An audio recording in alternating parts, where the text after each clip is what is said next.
Petit disclaimer avant que la vidéo commence, je tiens à signaler que la qualité du micro va changer durant la vidéo. Alors ne vous inquiétez pas, c'est juste des réglages que je faisais durant le montage, mais c'est pas très grave. Coucou les garçons! Bonjour tout le monde! Comment ça va aujourd'hui? Très bien!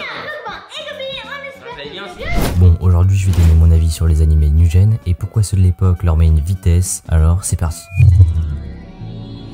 Elle s'est mis deux doigts en pensant à moi. En pensant à moi. Salope, c'est nous, on fait la loi. Ça vend du... Tout d'abord, parlons de l'animation elle-même. Les anciens animés ont été réalisés avec une attention particulière aux détails. Chaque image était dessinée à la main, ce qui demandait un temps considérable et un savoir-faire exceptionnel. Le meilleur exemple est Akira, qui est sorti en 1988. Il est sans doute le plus grand animé jamais réalisé, et aujourd'hui encore, il représente toujours l'apothéose de la technique d'animation sur cellulose. Si vous ne savez pas ce que c'est une feuille transparente d'acétate de cellulose sur laquelle on peint à la main les éléments en mouvement d'un dessin animé effectué en animation traditionnelle. Bref, les 783 scènes du film ont nécessité plus de 150 dessins celluloïdes, soit à peu près 1000 fois plus qu'un animé conventionnel. La qualité de l'animation avec ses mouvements fluides et ses décors détaillés reste encore inégalée. Alors oui, certains animés comme Demon Slayer, One Punch Man ou même JJK ont une animation exceptionnelle, mais je trouve que l'animation est moins détaillée que ceux de l'époque et il y a un manque de chorégraphie dans les combats que l'ancienne génération avait.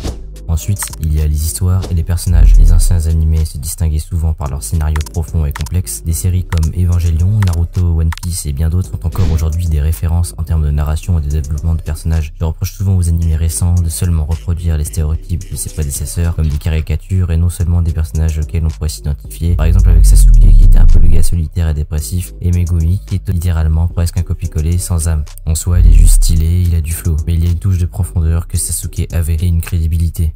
La musique joue également un rôle crucial. Les bandes son des anciens animés, composées par des légendes comme Shiro Sagisu, qui a travaillé sur Bleach et Evangelion. Il y a aussi le GOAT Nujabes, qui a fait la soundtrack de Samurai Champloo. Il a aussi fait des sons en dehors des animés qui sont tout aussi incroyables. Il y a tellement d'animés avec des bandes son exceptionnelles, alors je vais pas tous les citer. Mais si vous voulez un ordre d'idée, entre les années 90 et 2015, c'était vraiment le prime. Maintenant, je trouve que tout se ressemble, ça manque cruellement d'originalité. Là où les anciens animés pouvaient innover pour alterner le style de musique en mettant plusieurs instruments différents, maintenant j'ai juste l'impression que tout est si basique et pourtant les techniques ont évolué, alors c'est vraiment dommage. Maintenant on va parler des histoires. Je sais pas si je suis le seul, mais je trouve que l'originalité et la diversité des genres proposés de l'ancienne génération avaient un truc en plus. Que vous aimiez la science-fiction, l'horreur, la romance ou l'aventure, il y avait toujours quelque chose pour tout le monde. Par exemple, Berserk, un animé de dark fantasy sorti en 1997, est connu pour son atmosphère sombre et mature, ce qui le distingue des autres animés de son époque. Cette diversité permettait aux créateurs de repousser les limites et d'offrir des expériences uniques aux spectateurs. Maintenant, à part les isekai, les shonen et les shoujo, plus rien de nouveau. Bon, bien évidemment, la old gen avait des défauts comme le rythme, et je veux bien reconnaître que le rythme de la nouvelle génération met une tempête à ceux de l'époque. Avant, on pouvait s'endormir vu comment c'était long. Bien sûr, ça veut pas dire que les nouveaux animés sont mauvais, loin de là. Il y a encore des pépites comme Vinland Saga, Ranking of Kings et bien d'autres encore.